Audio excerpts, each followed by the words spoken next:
दुनिया situation room के खुसूसी transmission में एक बार फिर से आपको खुशामदीद कहते हैं। हमारा पैनल हमारे साथ मौजूद है वकार खान साहब और कमर चीमा साहब, दिफाई तजियाकार। चीमा साहब, सबसे पहले आपकी जानिब आता हूँ। अब ये बहुत अहम चीज़ है जो मैं आपसे पूछने वाला हूँ। एक तो ये बात अब चल रही है कि क्या इंडिया या मोदी इस सीज़ फायर की खिलाफ वर्जी करेगा, लेकिन उसके अगेंस्ट जो आर्ग्यूमेंट है वो ये है कि क्योंकि डोनाल्ड ट्रंप साहब ने खुद सबसे पहले ट्वीट कर ये पूरी दुनिया को बात बताई कि इन दोनों मुल्कों के दरमियान सीज़ फायर हो चुका है। तो जब ट्रंप साहब ने खुद ये ट्वीट कर दिया तो उस ट्वीट के बाद क्या मोदी इस तरह की बेवकूफ़ी करेगा? इस सूरत हाल को कैसे एनालाइज करते हैं? देखिए, मैं समझता हूं कि नरेंद्र मोदी इस वक्त पैनिक में है। और पैनिक वो क्यों है? क्योंकि वो कहते थे कि थर्ड पार्टी को हमने इन्वॉल्व नहीं करना।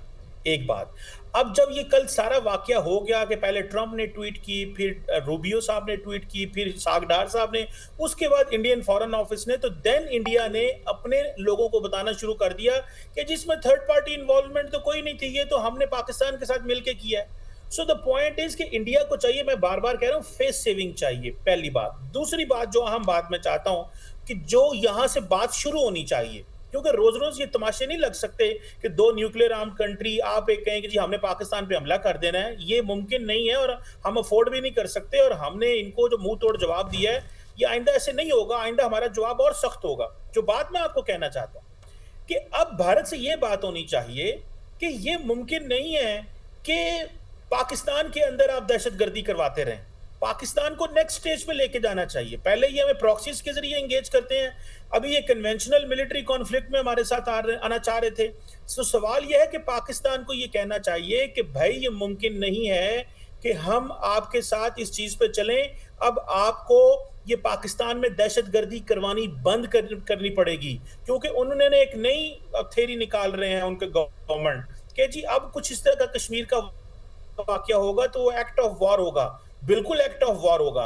लेकिन यह है कि पाकिस्तान के अंदर वो जो बीएलए को, टीटीपी को फाइनेंसिंग फंडिंग करते हैं वो बंद करें, और अगर वो नहीं बंद करते तो पाकिस्तान भी एक्ट ऑफ वॉर उसको करार देगा। और मैं समझता हूं कि इसको डिस्कशन को थोड़ा नेक्स्ट लेवल पे लेके जाना चाहिए, ताकि भारत की सरकार को हम प्रॉपरली एक्सपोज कर सकें। हम बहुत सारी जो दहशतगर्द जमातों की जो कार्रवाइयां होती हैं, हम उसका जवाब भी दे देते हैं, हम कुर्बानियां भी दे रहे हैं, हमारे साथ ज्यादती भी हो रही है, लेकिन हमें अपने केस को थोड़ा अगले ट्रैक पे लेके जाना पड़ेगा ताकि हम इनको जवाब दे सकें। मेरा ख्याल है कि थोड़ा डिस्कशन को इस तरह आगे लिया जाए ताकि उनको फोर्स किया जाए और इंटरनेशनल कम्युनिटी को बताया जाए कि ये कब तक बीएलए ऐसी जमातों को, नॉन स्टेट एक्टर्स को पाकिस्तान में सपोर्ट करते हैं, कब तक ये टीटीपी को फंडिंग करते रहेंगे। ये चीज बंद होनी चाहिए। अगर ये चीज बंद नहीं होती, पाकिस्तान के अंदर दहशतगर्दी बंद नहीं होती, तो फिर मामलात खराब रहेंगे और मेरा ख्याल है कि चीजें जो हैं वो मजीद एस्केलेट होंगी। इसको हमें, हमारे फॉरेन ऑफिस को, हमारी अफवाज और गवर्नमेंट को, मेरा ख्याल है कि डिस्कशन को और तौर पर चीजों को हल होना चाहिए और things should be clear now. अब हमें अगला स्टेप की तरफ जाना भी होगा। वकार खान साहब, इस सारे मामले में चाइना के किरदार को कैसे देखते हैं? चूंकि चीनी वज़ीर ख़ारिजा वांग जी, उन्होंने कल फ़ोन भी किया सागडार को और उन्होंने खुलकर हिमायत की पाकिस्तान की। और फिर दूसरा ये कि पाकिस्तान की उन्होंने कहा है कि सालमियत और खुद मुख्तारी की हिमायत जारी रखेंगे। ये स्टेटमेंट कितनी इंपॉर्टेंट है?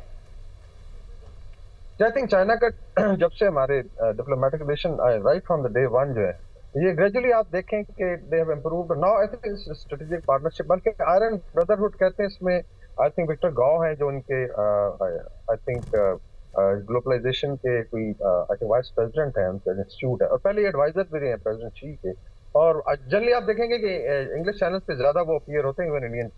तो उन्होंने पहले इंडियन चैनल्स को आई थिंक बड़ा क्लियरली वार्न कर दिया था कि उसने इंस्टिगेट कर रहे थे कि चाइना जो है disconnected, they are iron brothers. And then Pakistan की सॉवरेनिटी हम इंशाल्लाह काइंड ऑफ के हम गारंटर हैं, और तो अल्लाह का फजल है, हम खुद भी कर।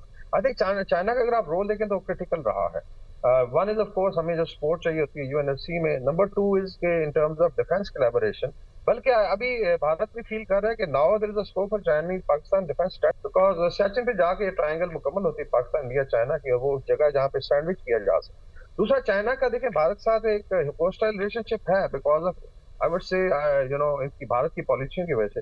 3,500 किलोमीटर का तो बॉर्डर अनडिमार्केटेड है, और वो एलओसी नहीं है, एलएसी है, लाइन ऑफ एक्चुअल कंट्रोल है। इसका मतलब है कि जो जितना निबल कर रहे, और वहां पे इनको 2-3 दफा फैंडी पड़ चुकी है भारत को, रिसेंटली 2020 में। और चाइना का ये बड़ा मजाक भी करते हैं, by the way, India despite के ट्रेड वगैरह है, ये अंडरमाइन करने की कोशिश। तो चाइना इज वेरी क्लियर। आज I think they are very happy. One of course के Pakistan has now become a bulwark against India और एक parity पे आ गया है. I would say कि rather we are now dominating militarily और चाइना के लिए बड़ी I think उसकी बात होगी इत्मीनान की. एक तरफ बांग्लादेश है, एक तरफ बाकी और साउथ एशिया के बाकी आप देखेंगे मुल्क अभी रैली करेंगे अराउंड दिस चाइनीज आप कह लें जो रीजन में एक अरेंजमेंट है.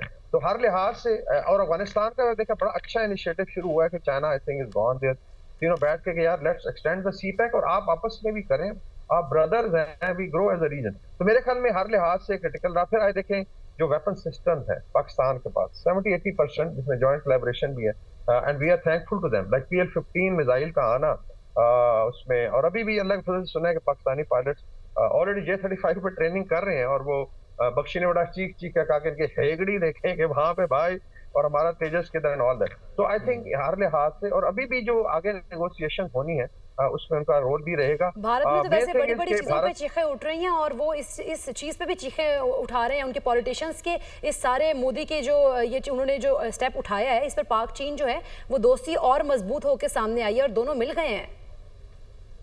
जी बिल्कुल. चूंकि देखें अभी मैं थोड़ा इंटरनल सीन पे जरूर आई थिंक हमें कमेंट करना चाहिए. मेरी अपनी प्रेडिक्शन है बिकॉज मैं थोड़ा सा रिसर्च कर रहा हूँ. मेरी इंशाल्लाह बुक आ रही है next year wars within India के नाम से. उसमें सारी फॉल्ट लाइन की स्टडी है. Best of luck for your book sir. जी जी जी जी. तो उसमें संभव ये है कि भारत पे हम उस तरह नहीं देखते जैसा वो देखते हैं. मतलब हमारे पास कम चेयर्स हैं यूनिवर्सिटीज में जो जैसे भारत चैप्टर होता है, भारत चेयर होती है इंडिया की. आप करें, आप स्टडी तो करें एंड मतलब it's amazing to see the society. मेरी अपनी असेसमेंट है कि ऑल्दो मोदी ट्राइड के ये पॉलिटिकल फायदा भी उठाए और दोबारा रैली करे, now it's become I mean सारी फॉल्ट लाइन अभी फटना शुरू हो गई. We already have occupied Kashmir तो डिस्प्यूटेड है जिस पर भी बातचीत होनी है. कश्मीर के साथ जो उन्होंने इस क्राइसिस में किया है वो अभी कश्मीरियों को बड़ा क्लियर है. आई टोल्ड देम कि they consider you as Pakistani so वो वही है और फॉल बैक पोजीशन आपकी पाकिस्तान. इंडियन पंजाब ऑलरेडी सख्त मूवमेंट चल रही है and now it is very clear. ये पृथ्वी मिसाइल मारने की कोशिश की, they tried to attack Akal Takht, फिर ननकाना साहब. और पाकिस्तान में जो पाकिस्तानी दोनों पंजाब है इंडियन, इसमें बड़ी कमराडरी डेवलप हुई है specially let's say Punjabi diaspora जो है बाहर से. और उसके अंदर I think now there is a movement they was अपनी लड़ाई को ले जाओ गुजरात और फिर बाकी आ जाता है. बिल्कुल ठीक है. बहुत शुक्रिया वकार खान साहब. कम चेयर्स हैं यूनिवर्सिटीज में जो जैसे भारत चैप्टर होता है, भारत चेयर होती है इंडिया की. आप करें, आप स्टडी तो करें एंड मतलब it's amazing to see the society. मेरी अपनी असेसमेंट है कि ऑल्दो मोदी ट्राइड के ये पॉलिटिकल फायदा भी उठाए और दोबारा रैली करे, now it's become I mean सारी फॉल्ट लाइन अभी फटना शुरू हो गई. We already have occupied Kashmir तो डिस्प्यूटेड है जिस पर भी बातचीत होनी है. कश्मीर के साथ जो उन्होंने इस क्राइसिस में किया है वो अभी कश्मीरियों को बड़ा क्लियर है. आई टोल्ड देम कि they consider you as Pakistani so वो वही है और फॉल बैक पोजीशन आपकी पाकिस्तान. इंडियन पंजाब ऑलरेडी सख्त मूवमेंट चल रही है and now it is very clear. ये पृथ्वी मिसाइल मारने की कोशिश की, they tried to attack Akal Takht, फिर ननकाना साहब. और पाकिस्तान में जो पाकिस्तानी दोनों पंजाब है इंडियन, इसमें बड़ी कमराडरी डेवलप हुई है specially let's say Punjabi diaspora जो है बाहर से. और उसके अंदर I think now there is a movement they was अपनी लड़ाई को ले जाओ गुजरात और फिर बाकी आ जाता है. बिल्कुल ठीक है. बहुत शुक्रिया वकार खान साहब.